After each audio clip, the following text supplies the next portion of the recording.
ഏവർക്കും വിനീത നമസ്കാരം. നമ്മൾ കഴിഞ്ഞ കൊല്ലം പൂരത്തിൻ്റെ നാടുകളിൽ നടത്തിയ വാക്കില എന്ന സാഹിതി സഹവാസ ക്യാമ്പിൻ്റെ ചരിത്ര വിജയത്തിന് ശേഷം കവിശിഖ ഇന്നലെ വിജ 2024 എന്ന പേരിൽ കവികൾക്കും കഥാകാരന്മാർക്കുമായിട്ട് 3 ദിവസത്തെ സാഹിതി സഹവാസ ക്യാമ്പ് ആരംഭിച്ചിരുന്നു. അതിൻ്റെ സജീവമായ ചടങ്ങുകളുമായിട്ട് നമ്മൾ മുന്നോട്ട് പോവുകയാണ്. അങ്ങനെ കവിത പൂത്തുലയുന്ന ഈ 3 നാടുകളിൽ പല പല ജില്ലകളിൽ നിന്നും തൃശ്ശൂർ നമ്മുടെ ഗുരുവായൂരിൽ ഗുരുഭവനേശ്വരന്റെ മണ്ണിലെത്തിയ നാമെല്ലാം ഒത്തുകൂടി കവിതയും കഥയും ചർച്ച ചെയ്ത് ഈ സർഗാത്മകമായ നാളുകൾ എന്നും നമ്മുടെ മനസ്സിലുണ്ടാകുമെന്നുള്ളതിന് യാതൊരു സംശയവുമില്ല. അപ്പോൾ ഇന്നത്തെ ഈ മഹനീയമായ ചടങ്ങ് ഇതിന് അധ്യക്ഷത വഹിക്കുന്നത് നമ്മുടെ Guruvayur Devaswom board chairman doctor VK Vijayan അവറുകളാണ്. ഇവിടെ കൂടിയിരിക്കുന്ന ക്യാമ്പംഗങ്ങളുടെ പേരിലും വിധ 2024 പേരിലും വിജയൻ മാഷെ സഹർഷം സ്വാഗതം ചെയ്യും.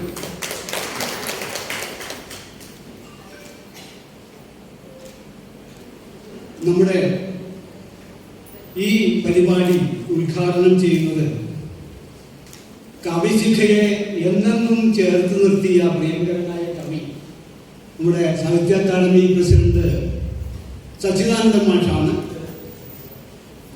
ഇത് അദ്ദേഹം ഇന്നിവിടെ അവതരിപ്പിക്കുന്ന വിഷയം നമുക്കെല്ലാം അറിയാം. കവിതയിലെ വിളയും വിളയും എന്ന വിഷയമാണ് നമ്മൾ കൊടുത്തിരിക്കുന്നത്.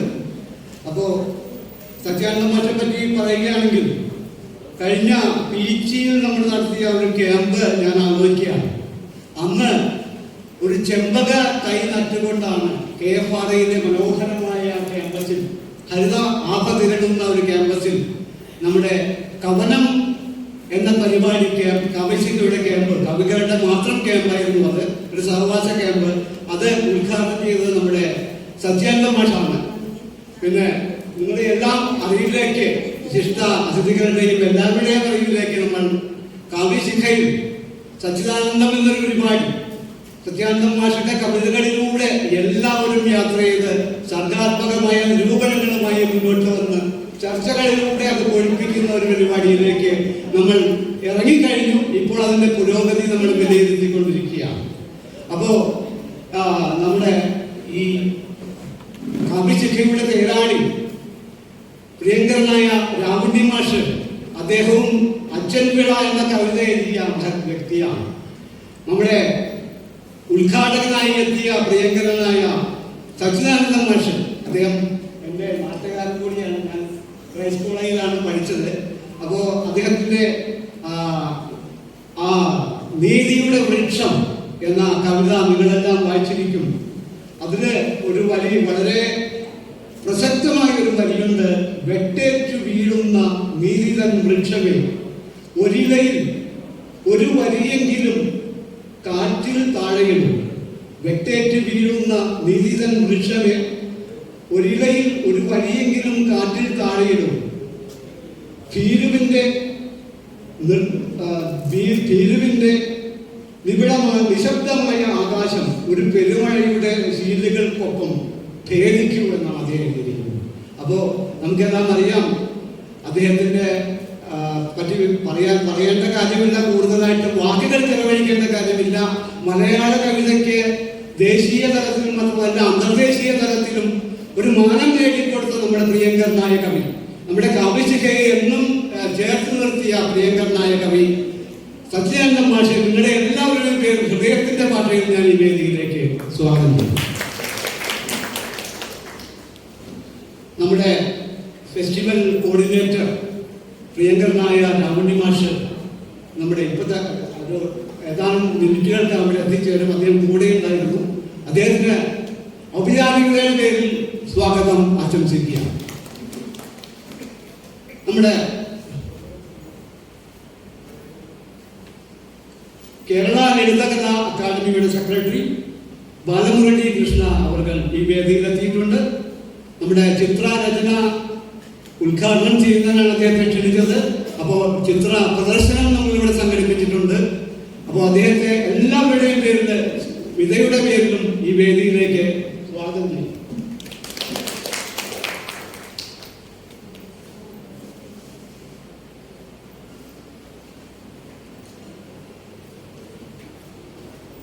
ഈ പരിപാടി യാഥാർത്ഥ്യമാക്കുന്നതിൽ വലിയ പങ്ക് വഹിച്ച നമ്മുടെ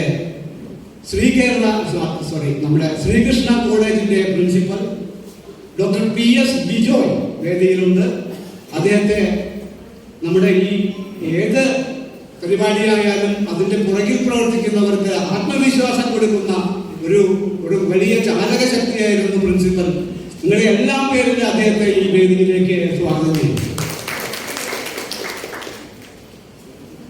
നമ്മുടെ ഈ ക്യാമ്പിന്റെ വിദ ക്യാമ്പിന്റെ കോർഡിനേറ്ററായിട്ട് പ്രവർത്തിച്ചത് ഈ കോളേജിലെ തന്നെ നമ്മുടെ പ്രിയങ്കരനായ മലയാളം അധ്യാപകൻ, നമ്മുടെ കാവ്യശിഖയോടെ എപ്പോഴും ചേർന്ന് നിൽക്കുന്ന പൂക്കാസിയുടെ തിരുവനന്തപുരം ജില്ലാ കമ്മിറ്റി അംഗം കൂടിയായിട്ടുള്ള ഡോക്ടർ ബിജു ബാലകൃഷ്ണൻ. അദ്ദേഹത്തിന് ഹൃദയത്തിന്റെ ഭാഷയിൽ, കാരണം അദ്ദേഹമാണ് നമ്മുടെ വിദ 2024 യാഥാർത്ഥ്യമാക്കുന്നതിൽ നമ്മളോട് തോളു ചേർന്ന് ഏത് പാതിരാത്രിയായാലും അദ്ദേഹത്തെ വിളിക്കാനുള്ള സ്വാതന്ത്ര്യം നൽകിക്കൊണ്ട് നമ്മുടെ ഈ വിദ ഒരു യാഥാർത്ഥ്യമാക്കാനായിട്ട് സഹായിച്ച കോർഡിനേറ്റർ ഡോക്ടർ ബിജു ബാലകൃഷ്ണൻ. നിങ്ങളുടെ എല്ലാം പേരിൽ സഹർഷം ഈ വേദിയിലേക്ക് സ്വാഗതം.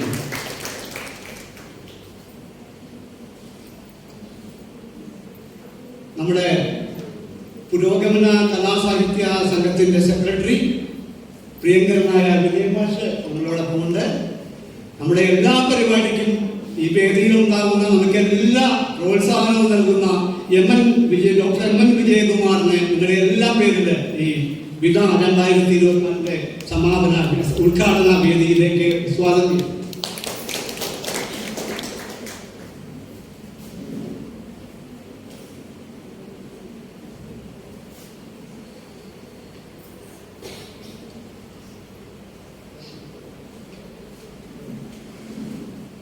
നമ്മുടെ ഈ ചിത്ര പ്രദർശനം ഇവിടെ സംഘടിപ്പിക്കുന്നതിന് വിദ 2024 സഹായിച്ച ആർട്ടിസ്റ്റ് ഗായത്രി അവർ ഇവിടെ വേദിയിലുണ്ടെങ്കിൽ, ഈ ഹോളിലുണ്ടെങ്കിൽ വേദിയിലേക്ക് കടന്നു വരാൻ അഭ്യർത്ഥിക്കുകയാണ്. ആർട്ടിസ്റ്റ് ഗായത്രിയെ നിങ്ങളുടെ എല്ലാ പേരിലും ഒരു കയ്യടിയോടുകൂടി സ്വാഗതം ചെയ്യും.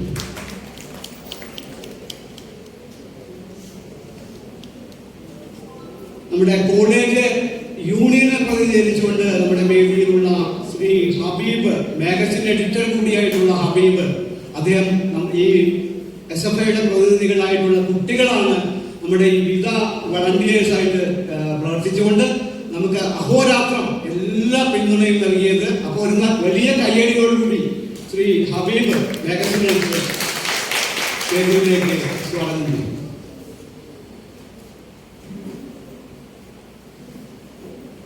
കൂടുതൽ ദീർഘിപ്പിക്കുന്നില്ല. വിദ 2024 മുത്തുലഞ്ഞുകൊണ്ടിരിക്കുന്ന ഈ സന്ദർഭത്തിൽ മഹാരഥന്മാരായ നമ്മുടെ വിശിഷ്ട വ്യക്തികളുടെ മൊഴിമുത്തുകൾ കേൾക്കാനായിട്ട് കാത്തിരിക്കുന്ന നിങ്ങളുടെ മുന്നിൽ കൂടുതൽ ദീർഘമായ ഒരു പ്രസംഗത്തിന് ഉദ്ദേശിക്കുന്നില്ല.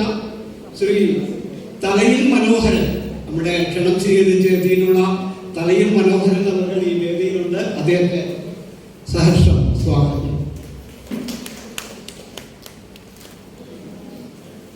അപ്പോ വിദ 2024 അതിന്റെ ഉദ്ദേശങ്ങൾ സഫലീകരിക്കട്ടെ. കഴിഞ്ഞവണ വാക്കില ക്യാമ്പിൽ നമ്മൾ 2 പുസ്തകങ്ങൾ പ്രസിദ്ധീകരിച്ചു. അതിൽ പങ്കെടുത്തവരുടെ കവിതയും കഥയും പ്രത്യേക വോള്യങ്ങളായിട്ട് നമ്മൾ പ്രസിദ്ധീകരിച്ചിരുന്നു. വാക്കില 2024 പോലെ വിധയിലും തീർച്ചയായിട്ടും ഇവിടെ പങ്കെടുക്കുന്നവരുടെ കവിതകൾ നമ്മൾ പുസ്തകമാക്കും എന്നുള്ളത് അത് കൈരളിക്ക് ഒരു സംഭാവനയായിട്ട് മാറുമെന്നുള്ള യാതൊരു സംശയവുമില്ല. നമ്മുടെ ഈ വിദ 2024 വേദിയിൽ ആമുഖ ഭാഷണത്തിനായി നമ്മുടെ ഇതിന്റെ കോർഡിനേറ്ററായിട്ടുള്ള ഡോക്ടർ ബിജു ബാലകൃഷ്ണനെ ക്ഷണിച്ചുകൊണ്ട് ഞാൻ അവസാനിപ്പിക്കുന്നു.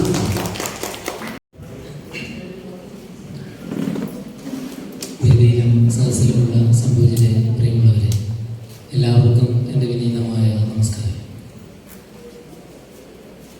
വിതയുടെ സർഗോത്സവം ശ്രീകൃഷ്ണ കോളേജിൽ നടക്കുമ്പോൾ ഞങ്ങളൊക്കെ ഏറെ ആനന്ദിക്കുകയാണ്. ഇവിടെ ഇങ്ങനെ ഒരു പരിപാടി സംഘടിപ്പിക്കുന്നതിന് ആദ്യമേ തന്നെ നമ്മളെ നിയോഗിച്ചത് ഗുരുവായൂർ ദേവസ്വം ചെയർമാൻ, സംസ്കൃത പണ്ഡിതനും അതുപോലെ തന്നെ വളരെ ശക്തമായി കാര്യങ്ങൾ കൈകാര്യം ചെയ്യുന്ന ഡോക്ടർ ബിജോയ് മാഷ്, ഡോക്ടർ വി.കെ. വിജയൻ മാഷാണ്. വിജയൻ മാഷിൻ്റെ വിളിയെ തുടർന്ന് ഈ കലാലയം കഴിഞ്ഞ കുറേ ദിവസങ്ങളായി ഉണർന്നിരിക്കുന്നുവെന്നത് സർഗോത്സവത്തിന് കൂടുതൽ കൂടുതൽ കരുത്തേകുന്ന ഒന്നായി ഞങ്ങളും മനസ്സിലാക്കിയിട്ടുണ്ട്. ഡോക്ടർ വിജോയ് മാഷ്, നമ്മുടെ പ്രിൻസിപ്പൽ, അദ്ദേഹവും ഇങ്ങനൊരു സർഗോത്സവം ഈ ക്യാമ്പസിൽ നടത്തുന്നതിന് അങ്ങേയറ്റം ശ്രദ്ധിച്ചതുകൊണ്ടാണ് ഇതിൻ്റെ ഒരു നടത്തിപ്പുകാരനായി രാവുണ്ണി മാഷിനെ ഒന്ന് തൊട്ടു നിൽക്കാൻ എനിക്കും അവസരം കിട്ടിയതെന്ന് ഞാനും മനസ്സിലാക്കുന്നുണ്ട്. എന്നെ സംബന്ധിച്ചിടത്തോളം സച്ചിദാനന്ദ മാഷിൻ്റെ പ്രഭാഷണങ്ങൾ കേൾക്കുമ്പോൾ അദ്ദേഹത്തിൻ്റെ കവിതകളിലെ സംഘർഷത്തെക്കുറിച്ച് ഒരു PhD ചെയ്ത ഒരാളെന്ന നിലയിൽ അദ്ദേഹം നിത്യവും അനുഭവിക്കുന്ന ആ എഴുത്തിൻ്റെ ഇടങ്ങളിൽ ഈ സമൂഹം നേരിടുന്ന വെല്ലുവിളികൾ ഉണ്ടാക്കുന്ന സംഘർഷം എത്രത്തോളം ശക്തമായിട്ടുള്ളതാണ് എന്നത് നമ്മൾ ഒരുപക്ഷെ അറിയാതെ പോകുന്നുവെങ്കിൽ നമ്മളെല്ലാവരും ഒരു ജയിലിലാണ് എന്ന് അദ്ദേഹം പ്രസംഗിച്ചു പോയത് ഇന്ത്യയിലെ എല്ലാ പത്രങ്ങളും പ്രത്യേകം പ്രാധാന്യത്തോടെ അത് മറ്റുള്ളവരുടെ ഇടയിലേക്ക് എത്തിച്ചു കൊടുത്തു. നമ്മൾ ജയിലിലാണ് എന്ന് പറയുമ്പോൾ ഇന്ത്യ എൻ്റെ രാജ്യമാണ്, എല്ലാ ഇന്ത്യക്കാരും എൻ്റെ സഹോദരി സഹോദരന്മാരാണ് എന്ന് പറയാൻ കഴിയാത്ത ഒരവസ്ഥയിലേക്ക് പോകുമ്പോൾ ഈ നാട് ഒരു ജയിലായി മാറുന്നു. സജിമാഷിൻ്റെ പ്രസംഗങ്ങൾ കേൾക്കാൻ കേരളം എന്നല്ല ഭാരതം തന്നെ കാതോർത്തിരിക്കുമ്പോൾ ഒരു അധിക ഭാഷണം നടത്താൻ ഞാൻ മുതിരുന്നില്ല. ഇവിടെ വിത എന്നാണ് ഈ ഒരു വലിയ പരിപാടിക്ക് പേരിട്ടത്. കാവ്യശിഖ ഈ കേരള മണ്ണിൽ ഇങ്ങനെ നട്ട് പോകാൻ വേണ്ടി ഇട്ട് പോകുന്ന വിതകൾ കൂടുതൽ കൂടുതൽ വിളവുകളിലേക്കുള്ള ഒരു വലിയ ഒരുക്കമാണ്. അതുകൊണ്ടാണ് രാവിലെ കവിതയുടെ ഞാറ്റടിയും കഥയുടെ ഞാറ്റുവേലയുമായി നമ്മൾ മുന്നോട്ട് പോയത്.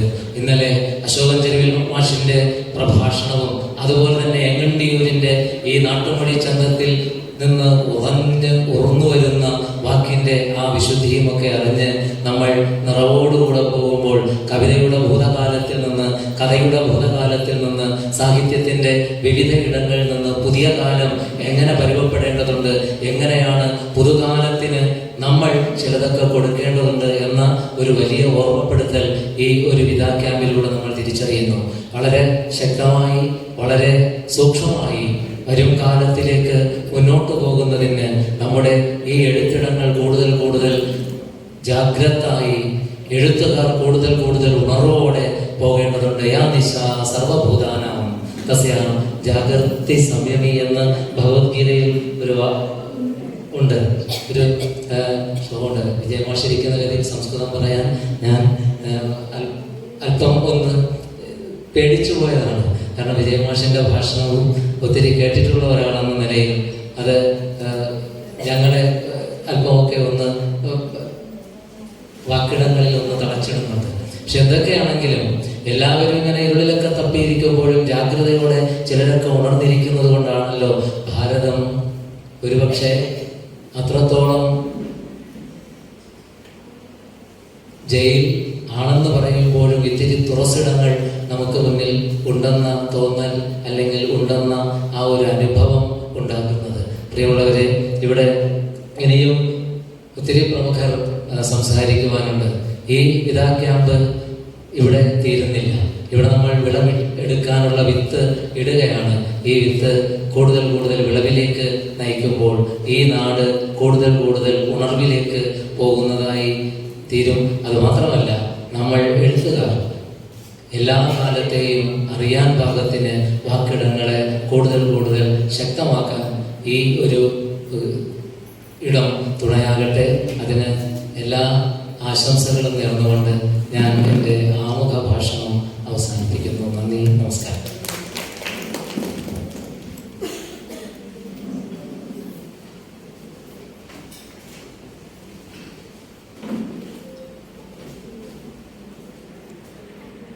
അടുത്തതായി അധ്യക്ഷ ഭാഷണത്തിനായി നമ്മുടെ ഗുരുവായൂർ ദേവസ്വം ചെയർമാൻ VK വിജയൻ അവരുടെ സാധനം ക്ഷണിക്കുന്നു.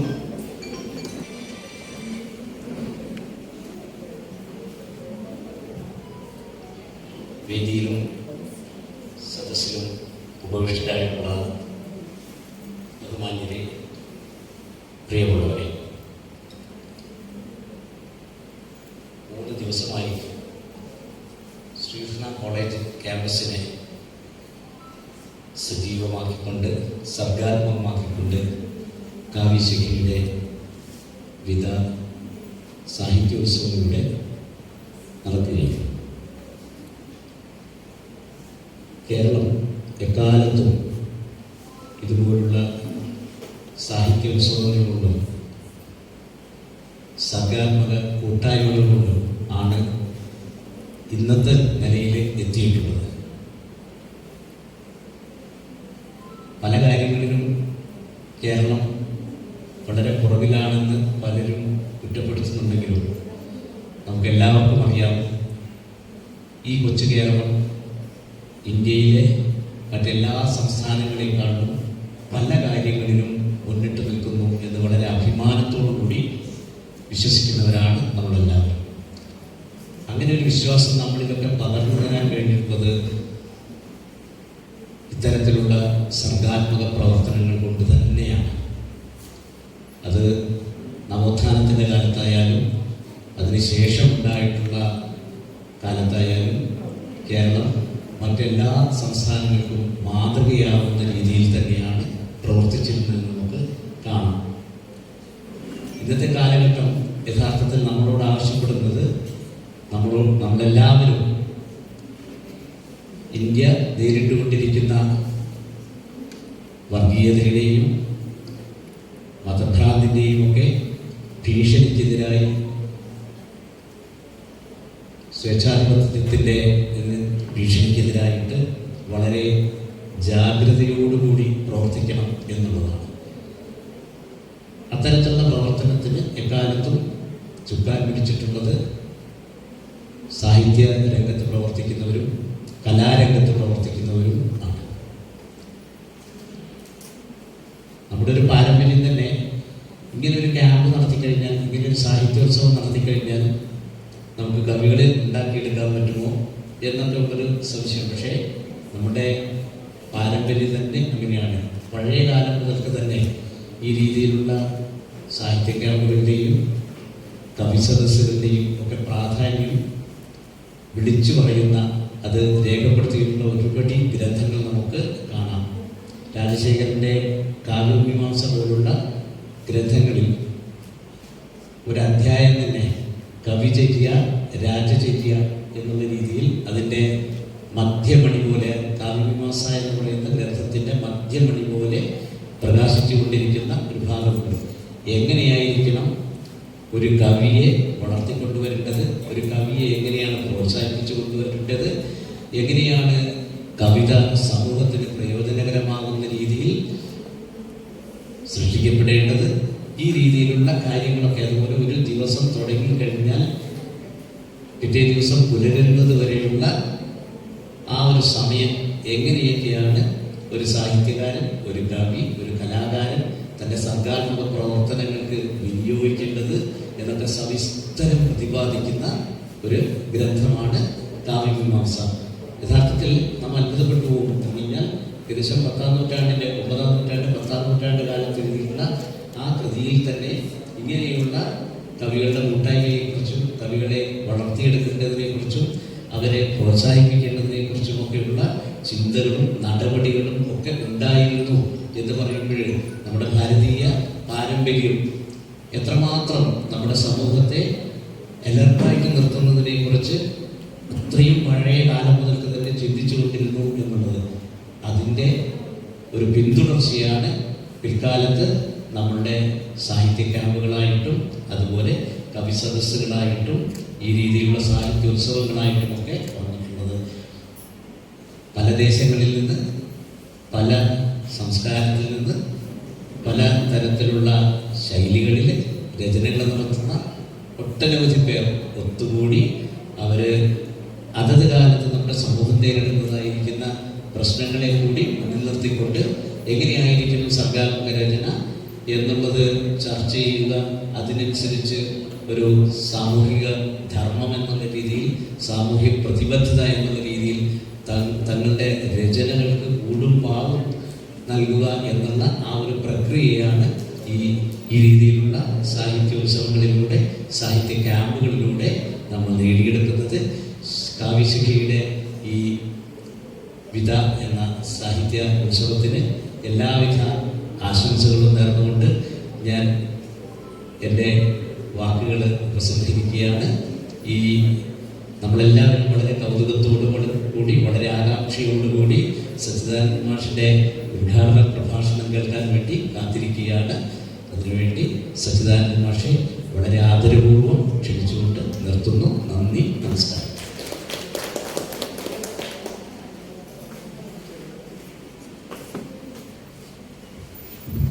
സുഹൃത്തുക്കൾ കൊടുക്കാൻ വേണ്ടി നമ്മുടെ കൃഷ്ണൻ സൗവർണിക ഒരു ചിത്രം വരച്ചിട്ടുണ്ട്. വാസ്തവത്തിൽ ഇന്ന് ഇവിടെ വെച്ച് വിധ ഉദ്ഘാടന വേദിയിൽ കൊടുക്കാൻ വേണ്ടി വെച്ചാൽ നേരത്തെ പരിപാടിക്ക് മാഷ് വിളിച്ച് കാവ്യശിഖയുടെ പരിപാടി മാഷ് വരുമ്പോൾ കൊടുക്കാൻ വേണ്ടി തയ്യാറെടുക്കുക. അന്ന് കാലക്ഷേപമായിട്ട് മാഷിൽ എത്താൻ പറ്റിയില്ല. അപ്പോൾ അന്ന് കൊടുക്കാൻ പറ്റാതിരുന്നത് മാഷ് കാവ്യശിഖയിൽ വരുന്ന ദിവസത്തിന് വേണ്ടി നമ്മൾ കാത്തു വെച്ച് അതൊക്കെ ശരിയാക്കി കൃഷ്ണൻ കൊണ്ടുവന്നിട്ടുണ്ട്. മാഷ്ക്ക് നമ്മൾ സ്വാഗതം പറയുമ്പോൾ കൊടുക്കുന്നത് പോലെ മാഷ്ക്ക് വിധ സാഹിത്യോത്സവത്തിൻ്റെ ഒരു സ്നേഹവന്ദനമായി അത് കൃഷ്ണ സൗകര്യ സമ്മാനിക്കും.